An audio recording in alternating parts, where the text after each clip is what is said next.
Hey everyone, my name is Laura Train Mama. Today we're going to be reading from this collection of stories.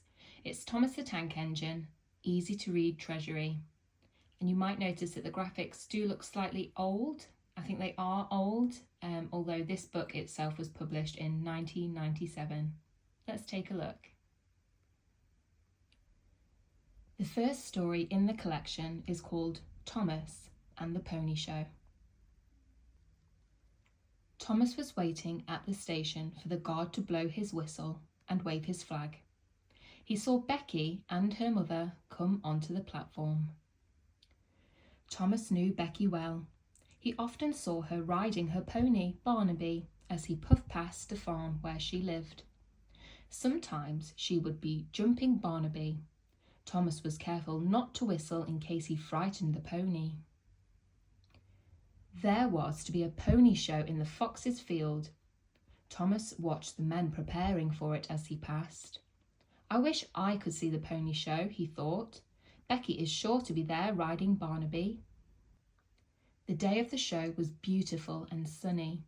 Thomas hummed happily as he ran along the rails. But as soon as he came round a curve in the line, he saw a horse box standing on the road. Becky stood beside the horse box looking worried. Her father was bending down beside the front wheels. "It looks as if they've broken down," said Thomas's driver. "Poor Becky, she will be disappointed if she has to miss the show." When Thomas reached the next station, he saw the station master talking to the fat controller. A porter was waiting nearby. While Thomas stood in the station, the porter spoke to the guard. Then Percy arrived, pushing a horse box. Carefully, they coupled it to Clarabelle. The guard went to tell Thomas's driver. Becky was on her way to the pony show with Barnaby when her horse box broke down. The fat controller had asked if Thomas will take Barnaby, Becky, and her mother onto the show. Her father will wait for the breakdown lorry. The ticket collector shook his head as the pony was led onto the platform. "Most unusual," he said, as the porter opened the doors of the horse box. Becky and her mother walked Barnaby up the ramp, and when the pony was safely shut in the stall, they sat down at the back and Thomas set off again. Fox's Field was near the next station. Quickly, Becky led Barnaby out of the horse box and trotted him to the starting point. Thomas was glad to see she was smiling again. As she reached the starting point, her name was called out. She was only just in time. While Thomas watched, Barnaby jumped a clear round. Everyone clapped, and Thomas whistled excitedly, "Peep, peep, peep, peep, peep." But Thomas had to go before the results were announced. "I wonder if Becky will win a prize," he kept saying. "I do hope so." The next day, Becky and Barnaby were waiting for him at the station. Barnaby was wearing a big red rosette, and Becky had brought a yellow one for Thomas. "Thank you, Thomas," she said happily. "We would never have won without you." Thomas was happy too. The next story in the collection is called Thomas Goes to School. Every day as Thomas puffed down his branch line, he passed a village school. As Thomas came around the curve in the line towards the school, he whistled, "Peep, peep, hello, here I am." The children in the playground stopped playing when they heard Thomas and ran to the fence to wave and smile. "I'd like to go to school," said Thomas to Percy one day in the station yard. "You're far too big to go to school," laughed the fat controller, "and far too useful." One afternoon, when Thomas was stopped by the school, the children didn't wave or smile. A group of parents and teachers were looking very serious.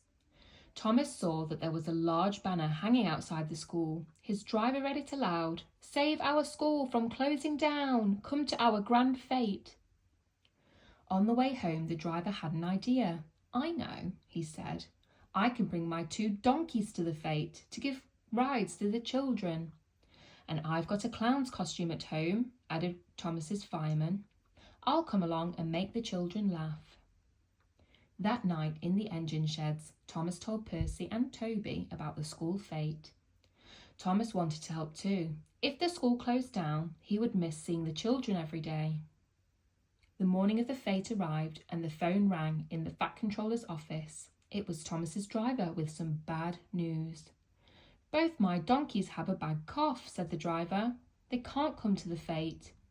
"Don't worry," said the Fat Controller. "I'll think of something." The Fat Controller thought for a while and then went to the sheds. He told Thomas about the sick donkeys. "I want you to give the children rides instead."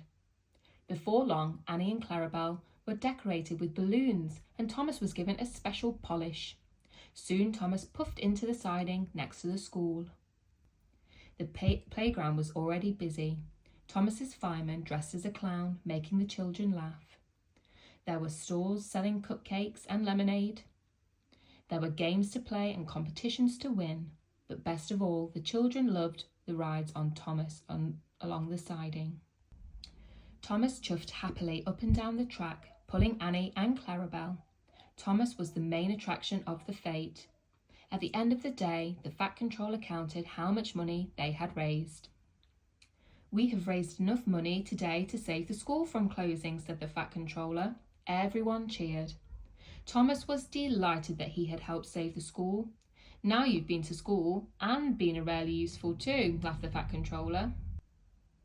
Henry goes to the hospital. One morning, when Henry was waiting at the station, he saw a nurse standing on the platform. "I'm going to work at the hospital," she told Henry's driver. Every day, Henry watched for the nurse. He liked her. She always said hello to him. Then one morning, the nurse wasn't there. The ticket collector looked to see if she was coming, but it was time to go, so the guard blew his whistle and waved his green flag.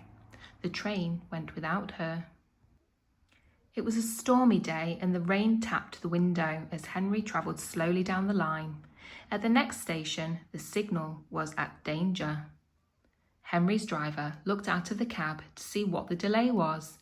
"There must be something wrong," he said. "We've been held up here for far too long." Soon the station master came. "We need Henry's help," he said. "Amy has hurt her leg and the ambulance is stuck in the mud. Can Henry take Amy to the station near the hospital?"